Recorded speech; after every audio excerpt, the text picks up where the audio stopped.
They were warriors, monks, bankers, and legends. They were the most feared and mysterious military order of the Middle Ages, the Knights Templar. It all began in 1119 in Jerusalem. A French knight named Hugh de Payens, along with just 8 companions, made a solemn vow. Their mission was simple but incredibly dangerous. To protect Christian pilgrims traveling on the treacherous roads to the Holy City, King Baldwin II of Jerusalem granted them a headquarters on the Temple Mount, believed to be the site of the ancient Temple of Solomon. From this sacred location, they took their name, the Poor Fellow Soldiers of Christ and of the Temple of Solomon, or simply the Templars.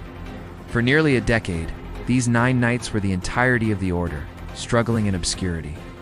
But their devotion would soon capture the imagination of Europe. Within a few decades, the Templars transformed from humble guardians into an international powerhouse. Endorsed by the Pope himself, they answered to no king or bishop, only to Rome. Donations of land, castles, and money poured in from across the continent. With this newfound wealth, they engineered something revolutionary: the world's first international banking system.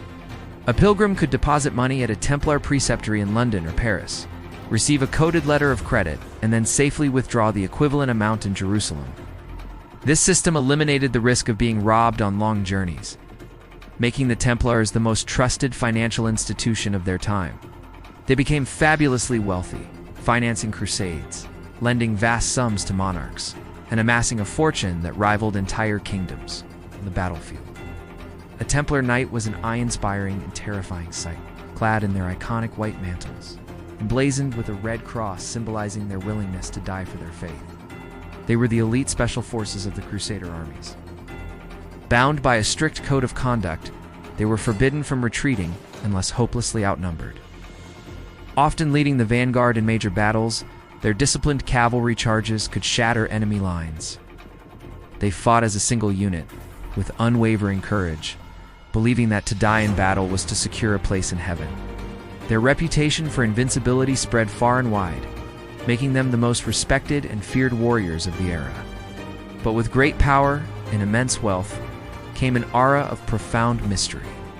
The Templars were a secret society, and initiation into their ranks involved clandestine rituals held behind closed doors.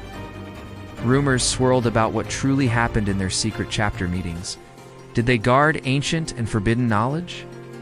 Whispers grew of lost relics they had supposedly discovered beneath the Temple of Solomon, perhaps even the legendary Holy Grail itself, or the Ark of the Covenant. Their wealth was said to be stored in hidden vaults, their secrets protected by complex codes and sacred geometry woven into the very architecture of their cathedrals. These mysteries fueled both fascination and suspicion, creating a legend that was larger than life. Their meteoric rise, however, would be matched by an equally dramatic and brutal fall. By the early 14th century, the Crusades in the Holy Land were failing, and the Templars had lost their primary military purpose. Their vast wealth and power had made them enemies, none more powerful than King Philip IV of France. Deeply in debt to the order and eager to seize their riches, Philip orchestrated a masterful and ruthless plan. Ow. On a single day, Friday, October 13, 1307, he ordered the simultaneous arrest of every Templar in France. This event is often cited as the origin of the unlucky Friday the 13th superstition. The knights were ambushed, caught completely off guard, and thrown into dungeons. Once imprisoned, they were subjected to horrific torture. Under extreme duress, they were forced to confess to a laundry list of fabricated charges, including heresy, spitting on the cross, and idol worship. These coerced confessions were then used by King Philip to pressure Pope Clement V to officially disband the order. Audace. In 1312, the Pope reluctantly dissolved the Knights Templar. The knights were transferred to their rivals, the Knights Hospitaller. Though Philip managed to seize a significant portion for himself, the final tragic act played out on a small island in the Seine River in Paris. In 1314, Jacques de Molay, the last Grand Master of the Knights Templar, was brought before the public to repeat his confession. Instead, he courageously recanted, proclaiming his and the order's innocence. Enraged, the king ordered him to be burned at the stake that very evening. As the flames rose around him, legend says that de Molay issued a final, chilling curse. summoning both King Philip and Pope Clement II appear before God's judgment within a year. In a shocking twist of fate, both men were dead before the year was out, but the order was officially destroyed. The legend of the Knights Templar never truly died.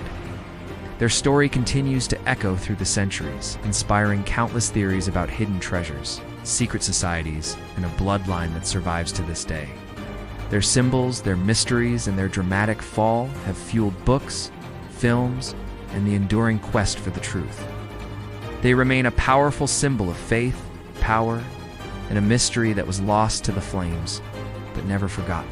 Thanks for watching, and if you enjoyed this journey into the past, be sure to like, share, and subscribe for more.